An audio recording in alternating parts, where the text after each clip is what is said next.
This program is brought to you by the makers of delicious Soylent Red and Soylent Yellow, and introducing new Soylent Green, made from the oceans of the world. Soylent Green is both delicious and nutritious.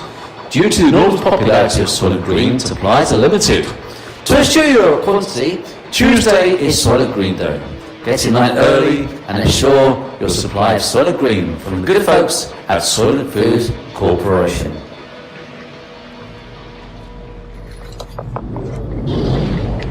Broadcasting through the depths of outer space. Hello, I'm alive. I don't know what's going on. By your command. Fascinating. God damn you all to hell! It's the One Sci-Fi Podcast. Silent Green is people!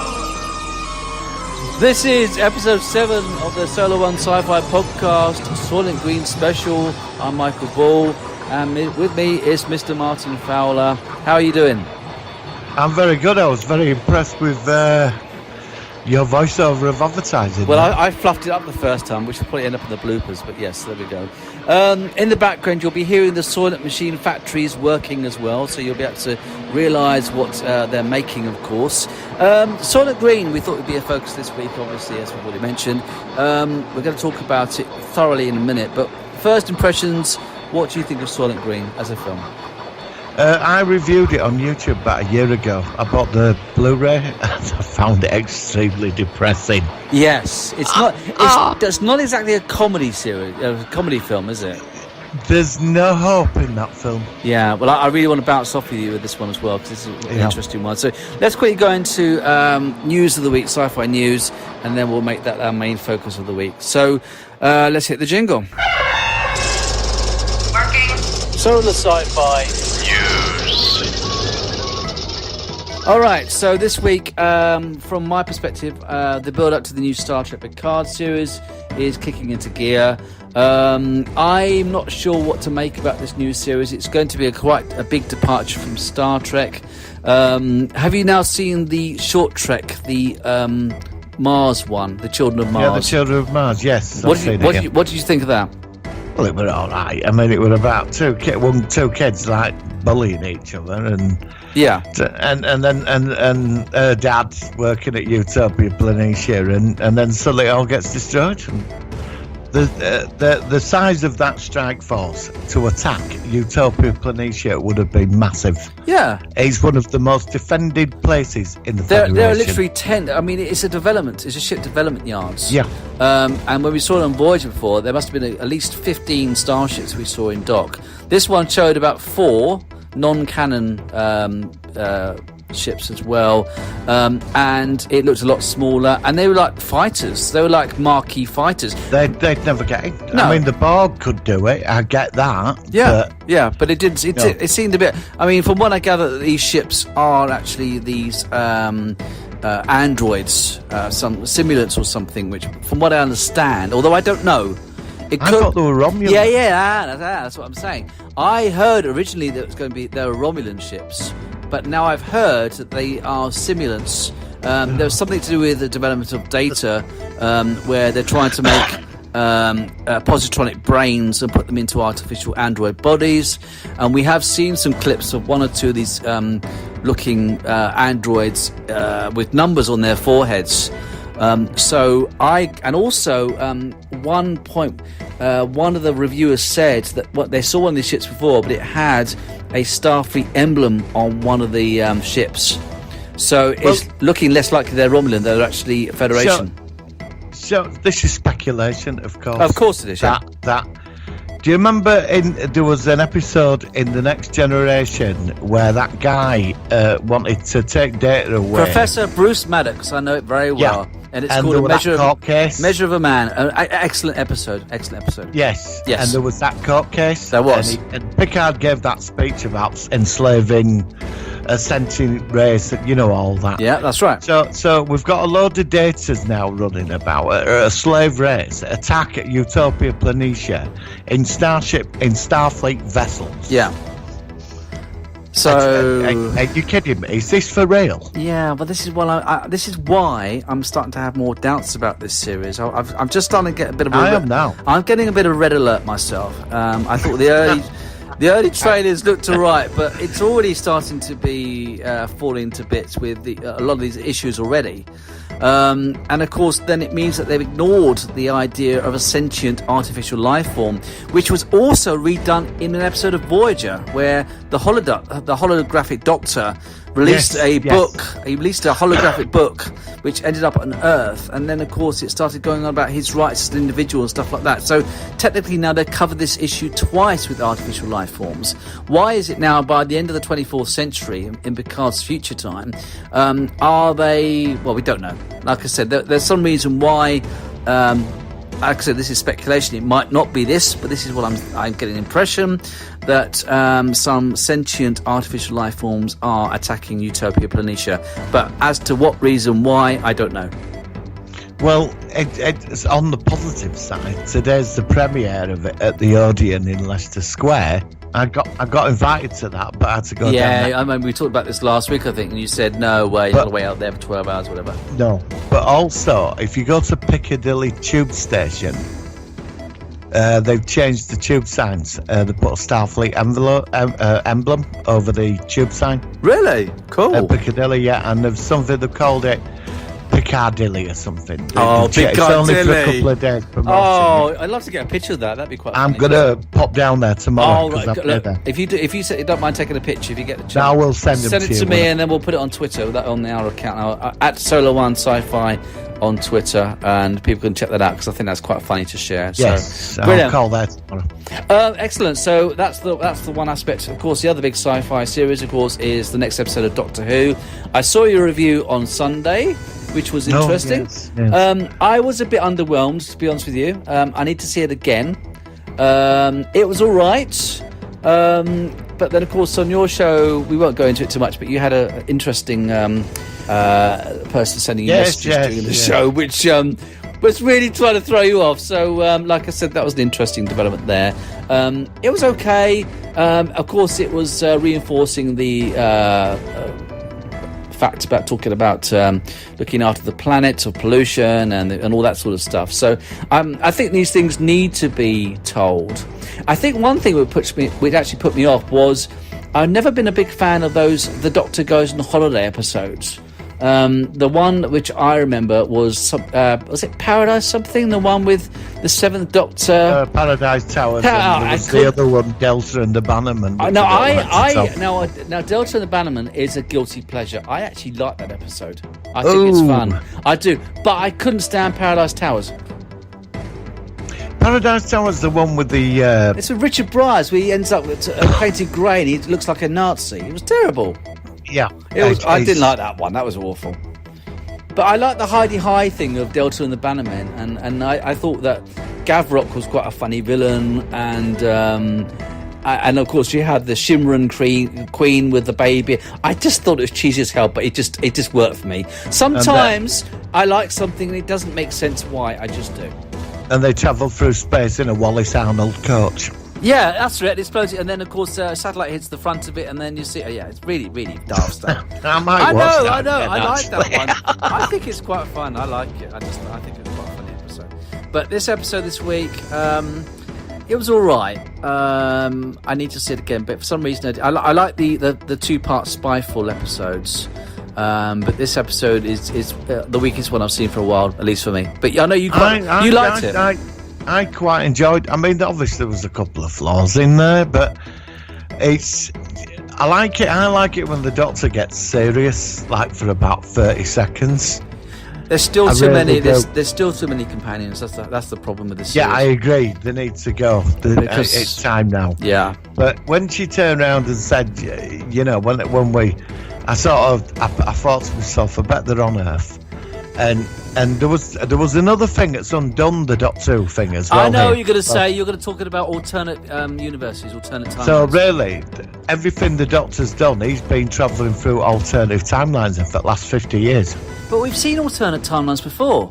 Do you remember the episode, The Mysterious Planet, where the Doctor thinks he's on a planet which is near Earth, and it is Earth in the future, and they end up with Perry, and they end up down a tube station or something. That was an alternate timeline. Moved the solar system. Yeah, I mean, there was an episode once where I think it was a Fourth Doctor episode where Tom Baker and Sarah Jane, they end up going in an icy planet or something, and it was like an alternate universe where Earth was destroyed or something. We have seen alternate timelines before. Yes, but he's also played it. You remember the episode with Sutek where he takes her into when Sutek escaped from his prison, Pyramid of Mars, and he takes her into the future, and he opens the doors. That's the one I'm talking about. That's not an alternative time, but he said that's the future now. But yet again, they stopped Sutek, so it doesn't happen, does it? So then that was an alternative timeline then, because it didn't happen. So that's what I'm saying. Yeah. So, you know, because I've always had a fascination with parallel universes, alternate timelines. So have I. I really love that kind of aspect. So, but like Back to the Future, one of the best films ever made for that sort of alternate timeline sort of thing. Well, apparently, Back to the Future got everybody thought that's how it works. Apparently, it doesn't now. Well, there's always the two things in sci-fi. There's the aspects where you get a film, and if time cannot change, and you can see a future, and whatever happens, it will happen, even if you try to avoid it. I'm trying to think of an example of a film which does that. A Terminator. Well, Terminator, no, because Terminator's timelines have changed. They moved. Judgment Day was going to happen. It was a set point in time, but it was moved. But that's what I'm saying. But I've seen certain films where it cannot move, it cannot change. But I'm trying to think. Well, I'm going to say it. You know, I'm going to say it. Time is a wibbly wobbly, timey-wimey thing. Yeah, it is. But then, of course, you can have the confusion between different timelines, and then you can have parallel universes. Although, of course, like the mirror universe in Star Trek, that's not an alternate timeline. That's a parallel universe. Yes, it is. But the Kelvin universe is that is an alternate timeline. But then the main Trek line is still going. It never got destroyed. A lot of people assumed it did. It never did. It's still there. That's right. Exactly. And a lot of people are saying that Discovery is also an alternate timeline. They're saying because it doesn't fit with canon with the original series, i.e. the Enterprise doesn't look the same. Although it's supposed to be officially canon. Yeah. Like with me, it doesn't fit in with canon from Enterprise. That fits in. Obviously, the original series, Next Generation, DS9, Voyager. They to me are one timeline. Well, some people said that the timeline changed during Enterprise. Some people are saying when the Borg sphere crashed in 2063 and gets discovered, that because they find the Borg drones, and of course some people are killed, some of the scientists are killed, that also started an alternate timeline. It's one of those arguments you can always have. They should never have done that. I like that episode. I do like it, but they shouldn't have done it. Well, they were just cashing in with the Borg, weren't they? They just wanted to bring the Borg back. They were losing viewers. Yeah. And then there was the Romulans as well, which we should do an episode on the Romulans, because I've got... There's a lot of issues for me about the Romulan War. There really is.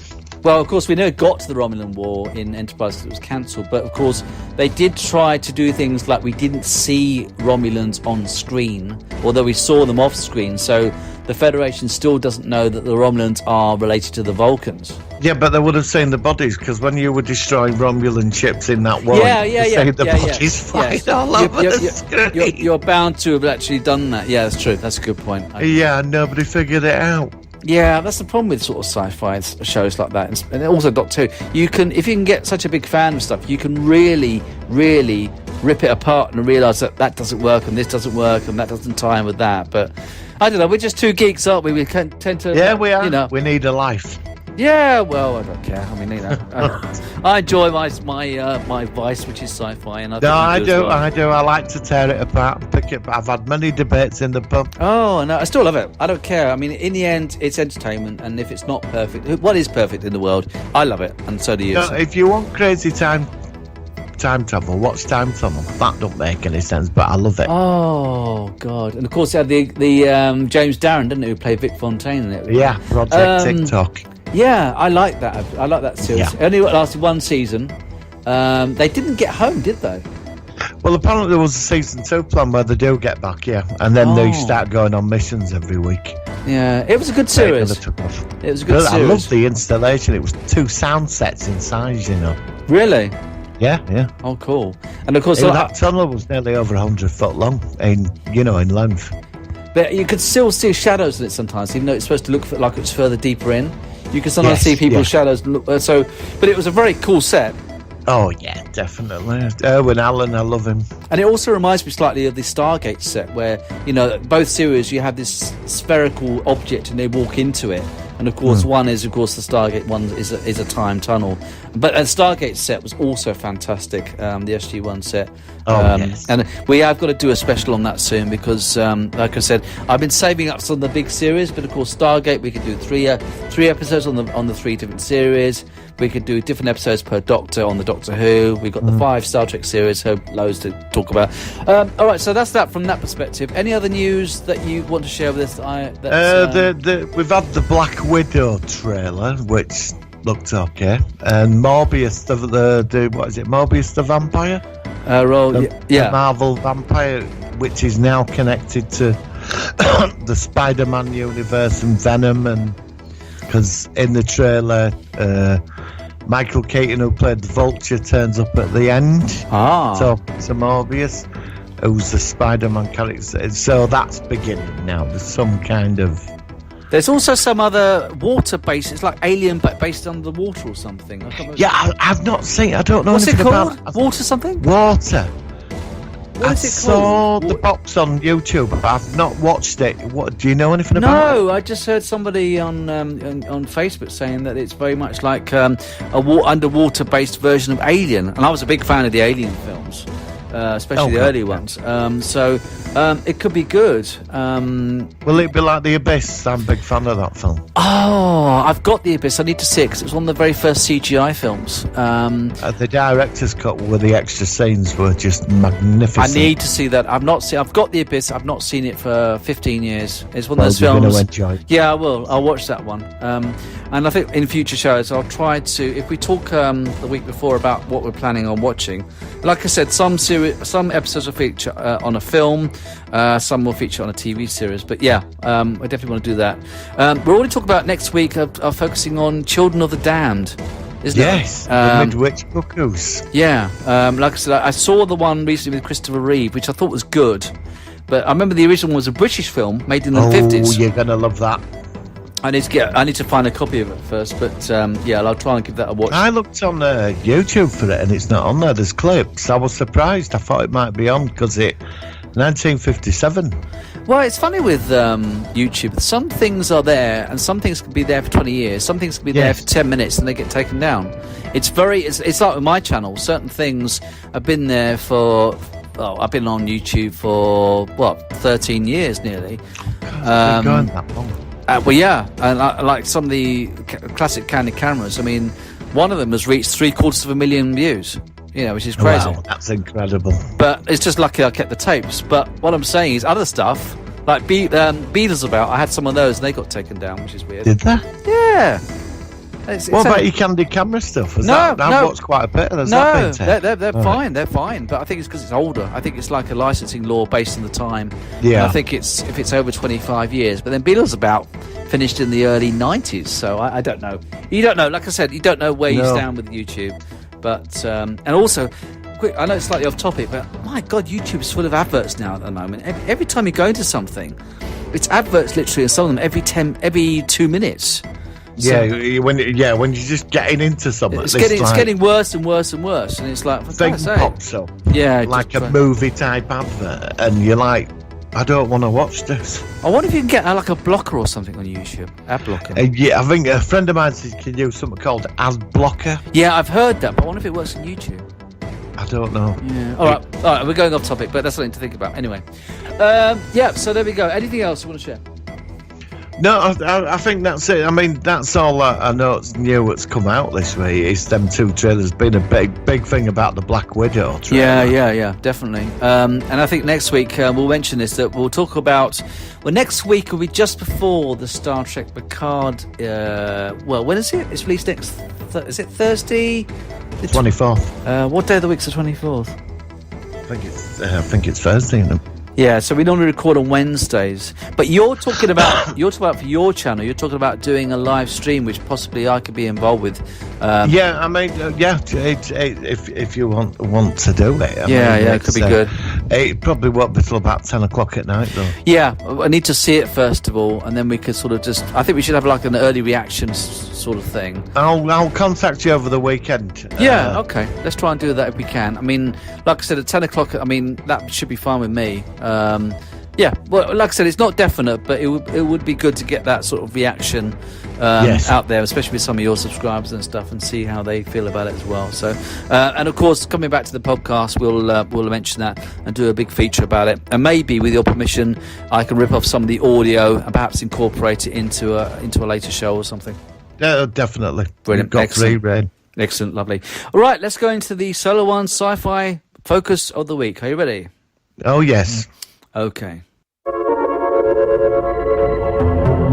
It's the Solar Sci-Fi Focus of the Week.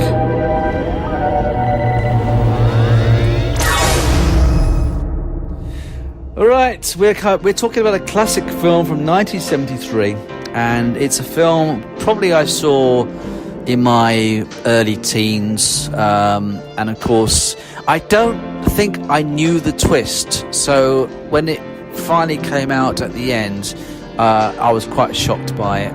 Soylent Green is, of course, the film we're talking about. What do you think about Soylent Green? How did you come across it? What were your impressions when you first saw it? I saw it as a kid, and I wasn't really interested in it. Right.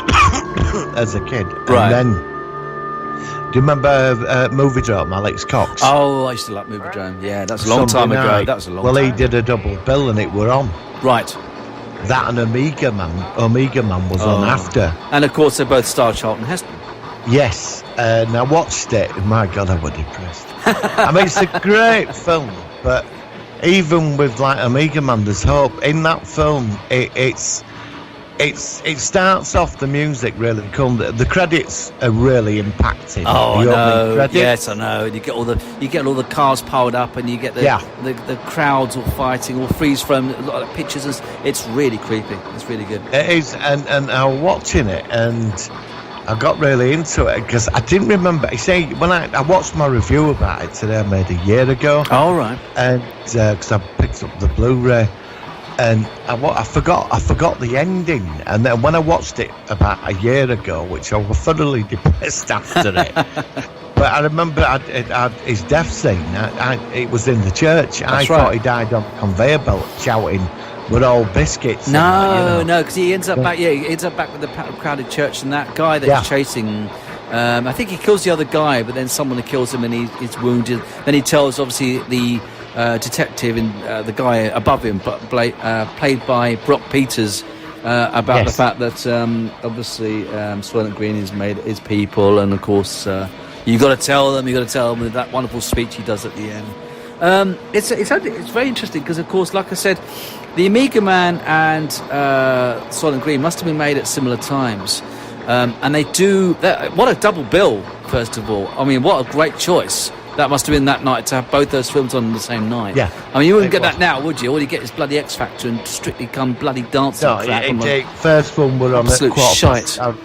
He started about 10:15, didn't he, on a Sunday night, and then he went on to about at 1 o'clock. He always had like double bills, and then after that, the Omega Man would come on, and no adverts. It's just on. I miss those days of TV. There's nothing on TV now. Alex Cox's intros are all on YouTube for Movie Drone. I've heard. Yes, I think I might have seen one or two, and they're really good as well. And he obviously gives the intro. And like I said, I think at some point I was looking up a film for a review, and one of the old Alex Cox's came on, and it was really good.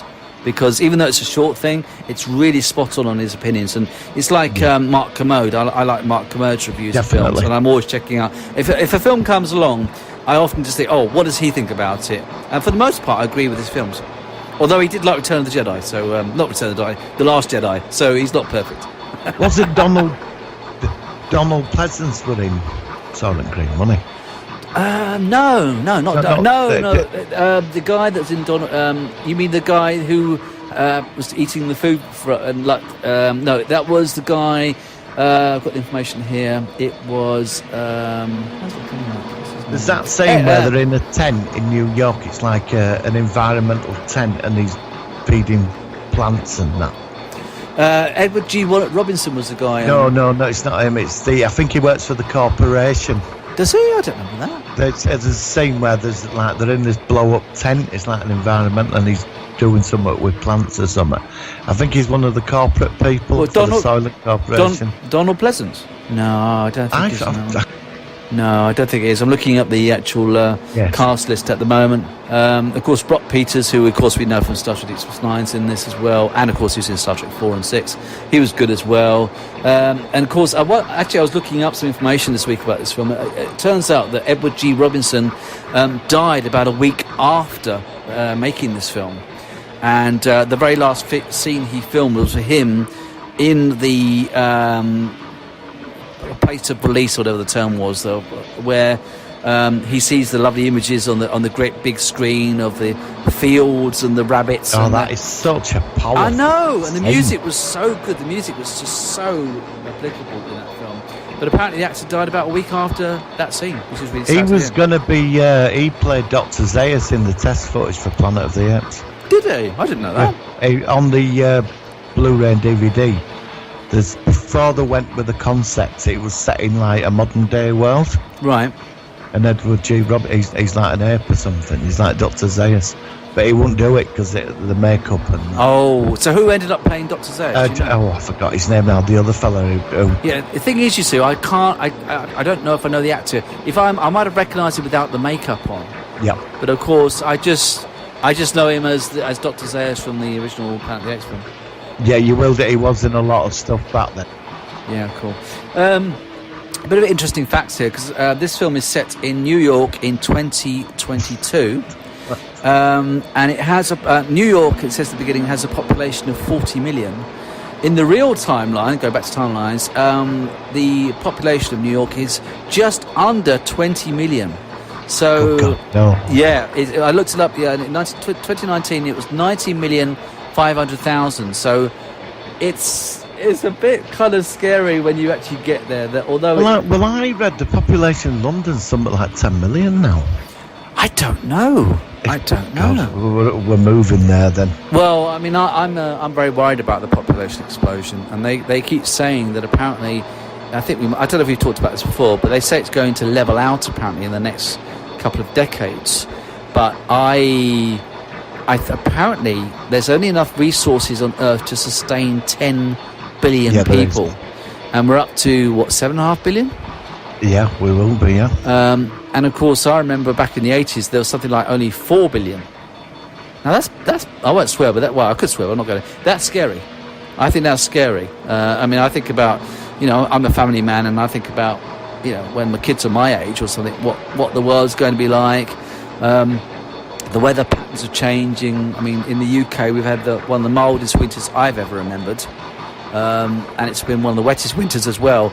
Yes, you can get weather fluctuations, but it does make you wonder whether, and apparently a huge bit of the ice caps down in Antarctica's cracking off or something I read the other day or something. It's quite scary. It's going to raise the seawater levels. I saw that today. Yeah, I thought, and apparently if it melts, it could raise the seawater levels by quite a substantial amount. And of course, all it's got to do is drift a bit north, because it's on the south. I think it's the southern polar region. I think it's on.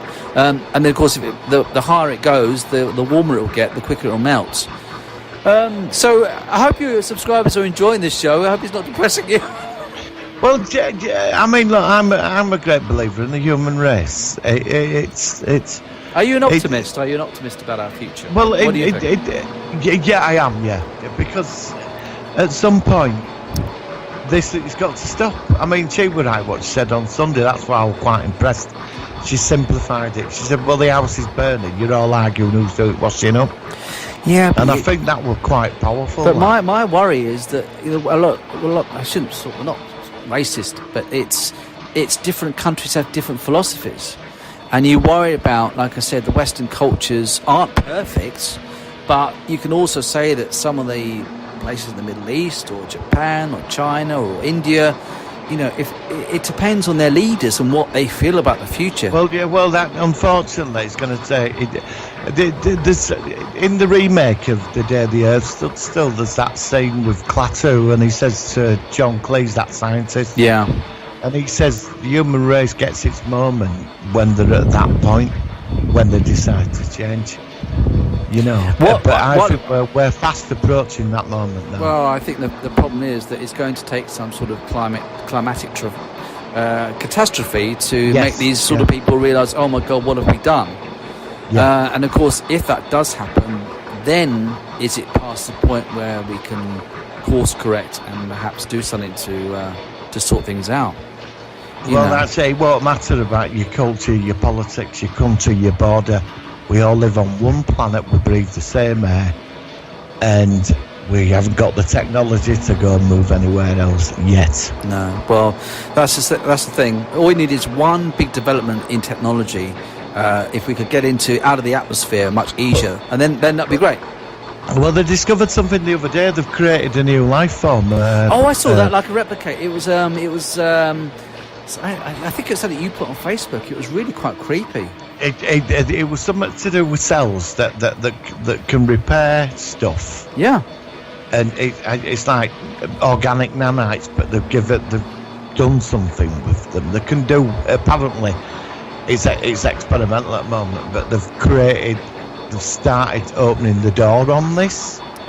And then, of course, I keep thinking how that could suddenly turn into some sort of terror. And apparently they're also trying to open up a parallel universe or something. Yeah, that were last year. Nothing's been said about No, something's happening. I think it's still in the works. It's coming along, I think, this year. They've got this huge thing, and they're going to actually try to open up a parallel universe. Oh, God. I don't know. I mean, like I said. Well, no, it's great. The big leap. The thing is, with like Soylent Green, there's a video game in it. I think it's Pong. Oh yes, there is that big, huge white console that she played. Yeah, which at that time will have been quite futuristic. Yes, it was like most of modern thing. It was like something up 1975 or something. It was a really basic thing. Yeah. So they had the computers at that time in that film. It were all them computers with the tapes and the spools and things and all that. Because in every film you always saw the same computer banks in every sci-fi. Absolutely. Series. Yeah, that's how you can tell a series straight away, just by the futuristic gizmos, which of course have the funny beeping sounds, and they all look the same. Yeah, I know. But we're on the verge of quantum computing now. I think they've achieved one thing with it. But they reckon quantum computing is going to change everything, and that could be the way to save the planet. And people are creating solutions like that teenager got an award, and companies now, he built a device where you can put it in rivers and in the ocean, and it cleans it up. Yeah. There is hope here. It's not the people, it's the politicians that have got to get to grips. Because when it happens, it won't matter if you're that religion or that political state.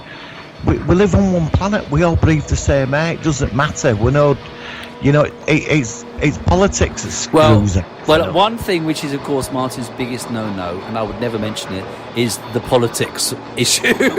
But I'm trying to get all started now. I'm trying to get all started. I know. Can I give a big mankind type speech and some music? Yeah, that's it. I could put a background drum roll or something if you want. No, I'll be shot down. Actually, I just put a drum roll, but I just scratched it off, so it's all right. I've cancelled it. But I know what you mean. It's in the end, and like I said, it's not about politics specifically. It's just about politicians. Well, it was so hopefully let's open this conversation up. That's what I watched that film. It was so ahead of the time. It was so ahead of its time, which is why it's so good today. And I'm surprised they've not made a remake. I don't want a remake of it. That film scares me, man. If you made it now with all the information we've had about global warming and all this sort of stuff, and the food, the population explosion and everything else, I think it could be either really good or really tacky. Yeah, you have a good point. If they get it right, but if a lot of people, and if they wanted to promote the ideas of conserving things and not wasting plastic and all the things that an individual can do at home, which of course I do and you probably do as well. And getting that not only would it be a film which could make a lot of money, but it would also be good in perhaps making people who admittedly should be already aware of factors in their lives to help the environment. No, I totally agree. It's amazing how this film has brought this conversation on. And it is a terrifying film. It's quite. That's why there's no hope in it, even when he's like in that church. I mean, even so when he's in a church. Yeah, and he says all the sea life is dying, and he knows. And it's a great film. It's not a comedy, but sometimes you just got to watch a serious film, and sci-fi has got to make you think. And this film, we're talking about a film which was made in 1973, and it's obviously stuck with us our whole lives. That's good sci-fi. Well, it is. I mean, the film is a masterpiece. You can't. Oh, you can't beat it. But it is a bloody depressing movie. I mean, Charlton Heston plays it. And Edward G. Robinson and the rest of the cast is brilliant. But that film, I can imagine it freaked a lot of people out. Yeah, the thing is, you see, in genres with sci-fi, you can get sci-fi comedy, you can get the downbeat, you can get the optimism, you can get all these sorts of things. And that's the interesting thing. But it's funny, because I'm a big fan of comedy and stuff, but sometimes I like a film which ends on a downbeat note. Another film which ends on a really big downbeat note is The Mist, which when I first watched that, I was quite surprised with what happened with the dad and his kid. It doesn't always have to be a happy ending, but for me, God, I've not seen that in years. I love The Mist. Don't watch the TV version. The TV version is terrible. It's shite. But the 2000 and whatever it is version of The Mist is really good. But going back to Soylent Green. I just think it worked partly because it had that awful realization that the world was doomed. You didn't know that. You didn't know that. You just saw that there's something going on. There's something secret in the back. And of course, the Edward G. Robinson's reactions to actually getting this manky piece of beef or something, which looks like it's got flies buzzing around it or something. And he's just like, oh, it's like the most wonderful thing he's ever seen. And then the jam, and the bar of soap. And it's just, and I think it gets an apple as well at some point. And a bottle of brandy. That's it. Well, that's the best bit, of course. But it was just one of those films that makes you really realise about, we're so lucky to have this. But now, when you think about global warming, it makes the film, if anything, a bit more depressing, based on real life. It wouldn't surprise me if they showed that film at certain universities as It's educational. Yeah, definitely. It's really educational. It can really sort of make you think about these things. And I just think it's brilliant. I just think Charlton Heston, I'm a big Charlton Heston fan. I think he's a great actor. He's been in so many great films I've loved. And it just really worked for me. So out of 10, I'd rate it give it a 9 out of 10, I'd reckon. The 70s was an interesting time for science fiction movies because it was very apocalyptic with a lot of films. What else is apocalyptic? I mean, of course, Silent Running. Bruce Dern with the robot. Of course. Huey, Louie and Dewey. Oh God, I love that film. And it's good. And of course, at the end, you get the little robot at the end, and then, that was about that was 70s. They used quadriplegic people for that. Did they? The robots, because they were tiny. Oh, really? Yeah. Yes, they're using their arms when they're walking about. They're using their arms. Logan's Run was another one. Yep. Logan's Run was another classic as well.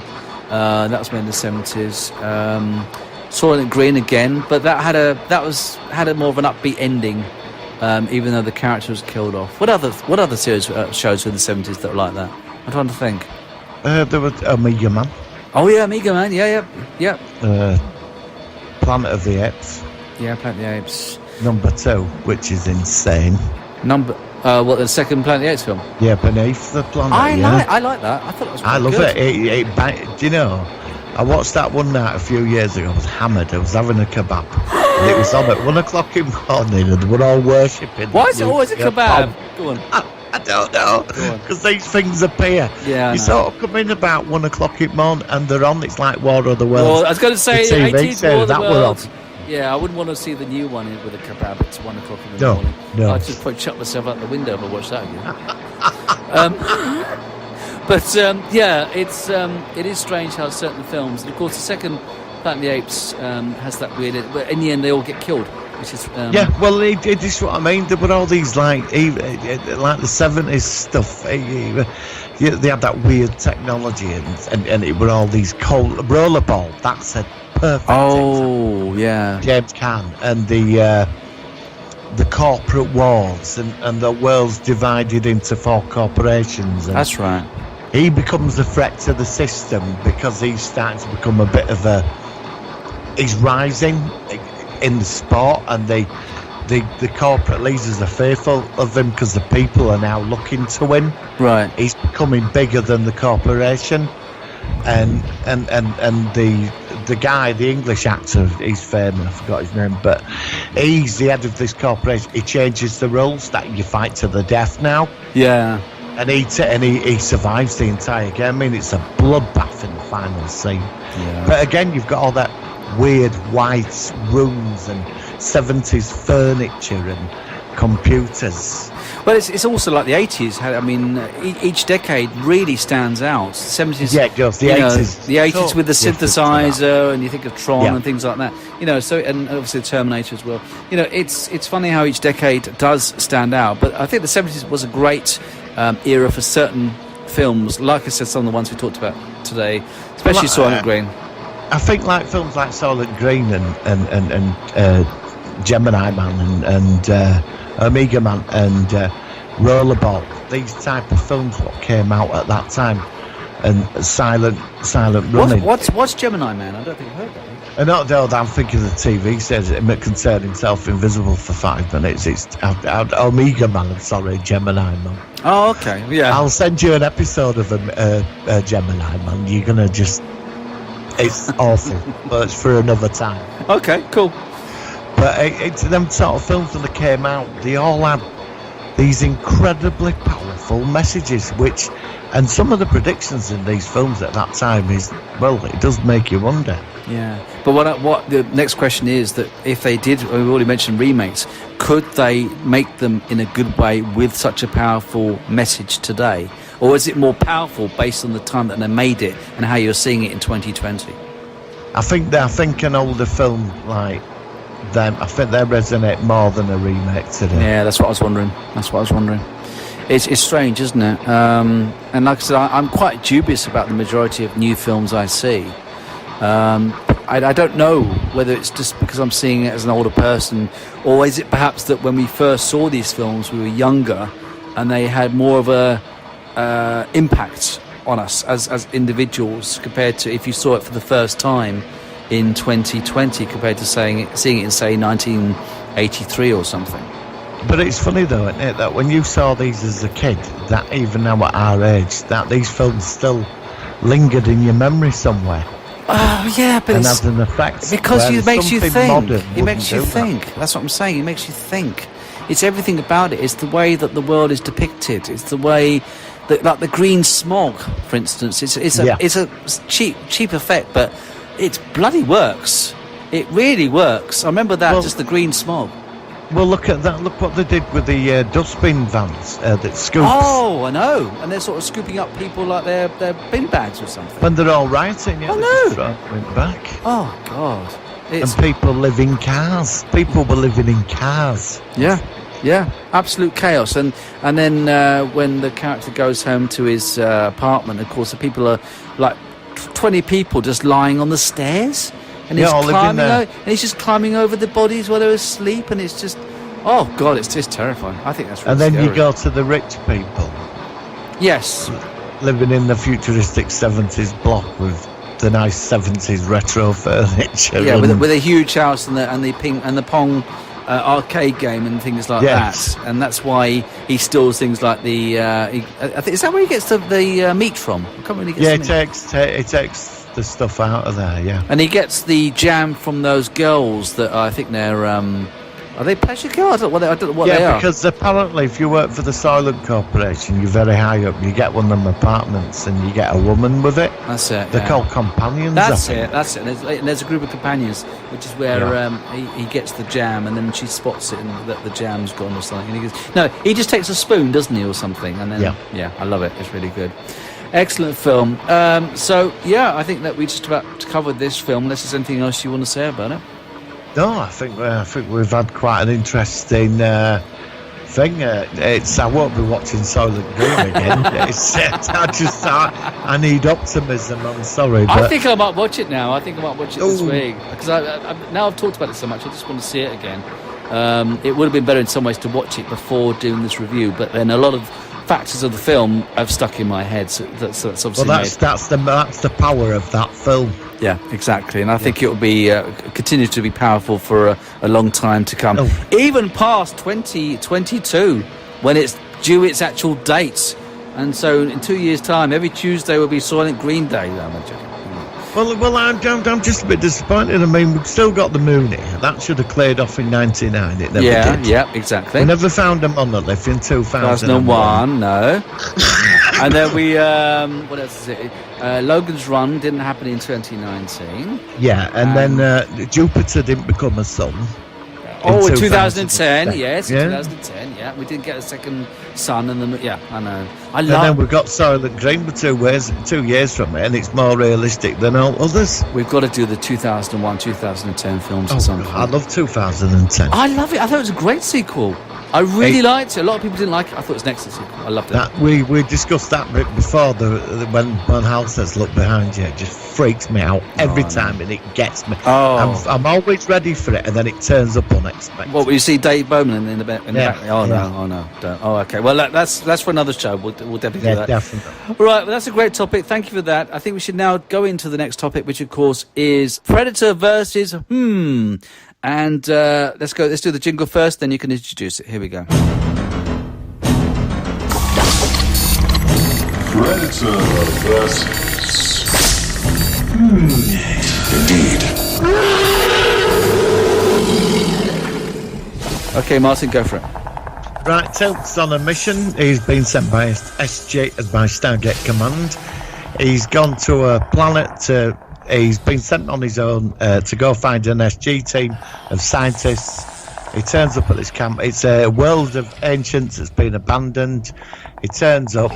He says they're all dead, and he's investigating. The SG are on the way through, but the DHD gets shot down. Yeah. By a laser bolt. He turns around. They're all dead. Everybody's dead. They're all like the usual predator marks of the ripped apart. Right. And suddenly he's being fired at by laser bolts from out of the trees. Yeah. And the dial home device gets destroyed. Oh, okay. Yeah, the DHD. So he runs off into the forest. This thing's hunting him. And he's got a Zapnicotel and a staff weapon. Okay. And he hasn't got his armour on. He's got SG. He's wearing the tack vest and that.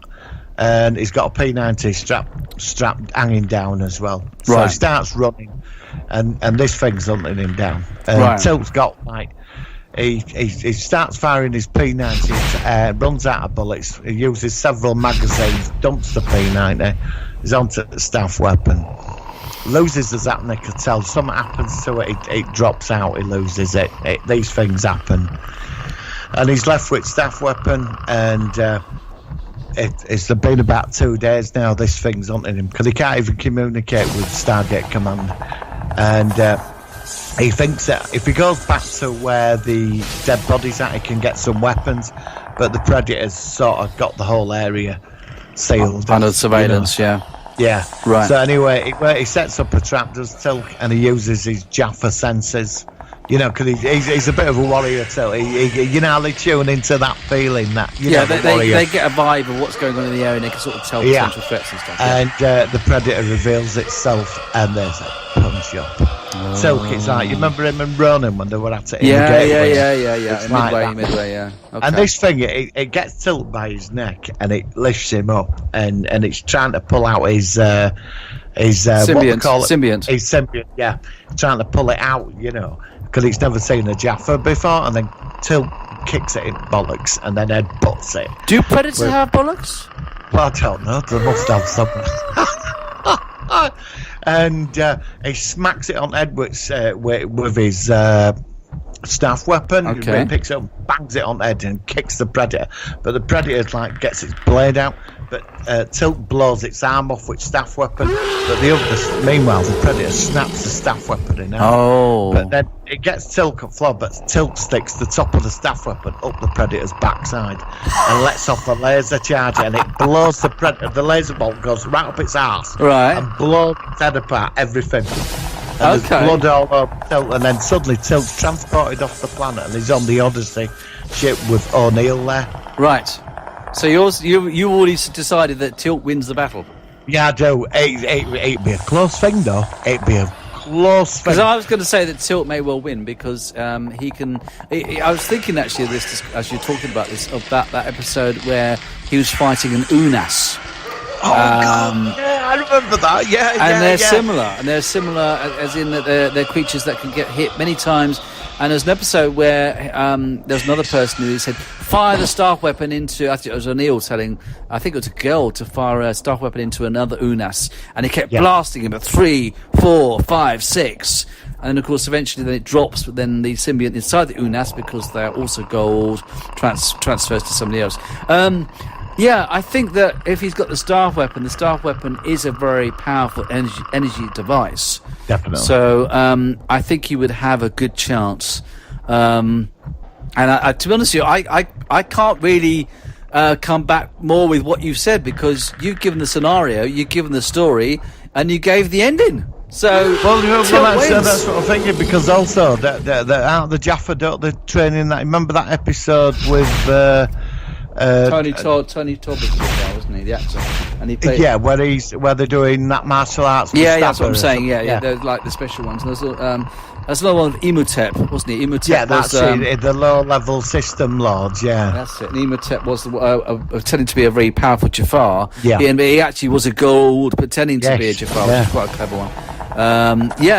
It would be a bloody good battle, though. It would be great to see on screen. Oh, yeah, I mean, it'd go on. I mean, it'd be a couple of days where Tilt's getting tired and the symbiote's, running out of recharging him, but this predator's, ferocious. Yeah, I mean... but there's a big battle and Tilt does him. But I think the funny would be that he stick it there, the staff weapon, half of it when it snapped up at Predator's ass. Yeah. And Tilt's, saying to him, he says, indeed, at that time, and the laser flies up, yeah. But the thing is, the biggest question that you've actually opened up to the science fiction world is, do predators have bollocks?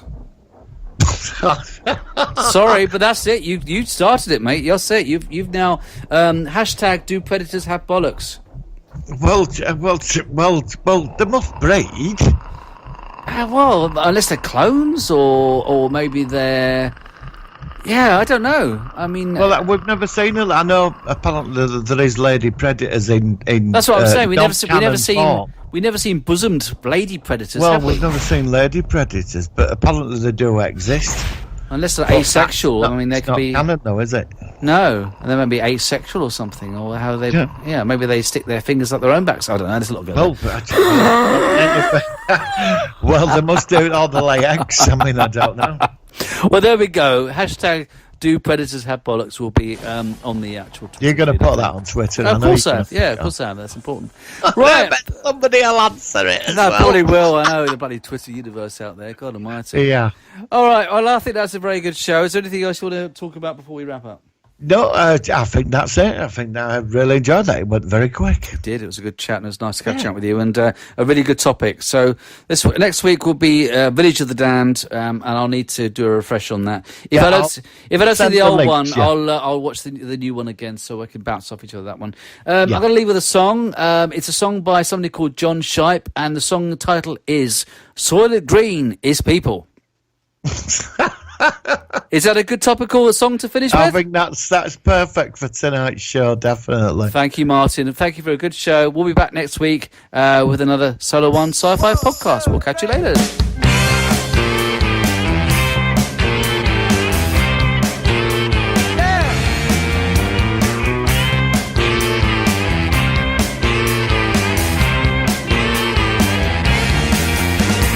Everyone's got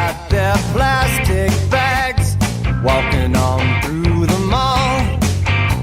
Blissful looks on their faces. Don't you just love them all?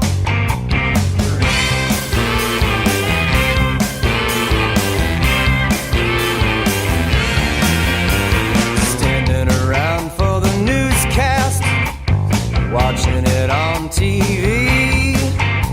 But there ain't nothing like a ball game when you're catching it in 3D. Here's the church, here's the steeple.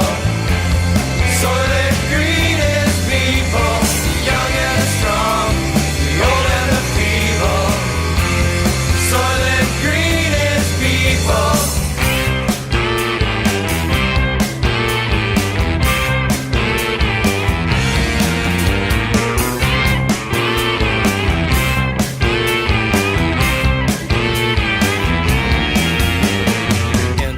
King and queen of empathy, everyone's on their knees, kneeling in praise of everything and everybody sees.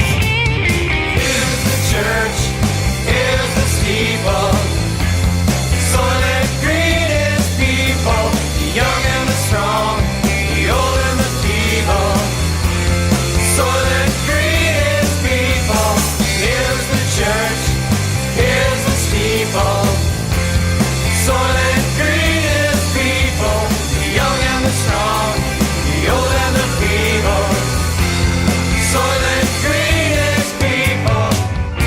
Tell Chuck Heston this ain't the Planet of the Apes, and this ain't no chariot race. Tell the world, tell the NRA, the Soylent Green is people, gone tomorrow, here today. Here's the church, here's the steeple. Soylent Green is people, the young and the strong, the old and the feeble. Soylent Green is people. Here's the church, here's the steeple. Soylent Green is people, the young and the strong, the old and the feeble. Soylent Green is people. Here's the church, here's the steeple. Soylent Green is people, the young and the strong, the old and the feeble. Soylent Green is people. Here's the church, here's the steeple. Soylent Green is people, the young and the strong, the old and the feeble. Soylent Green is people. Listen to me, Hatcher. You gotta tell them Soylent Green is people!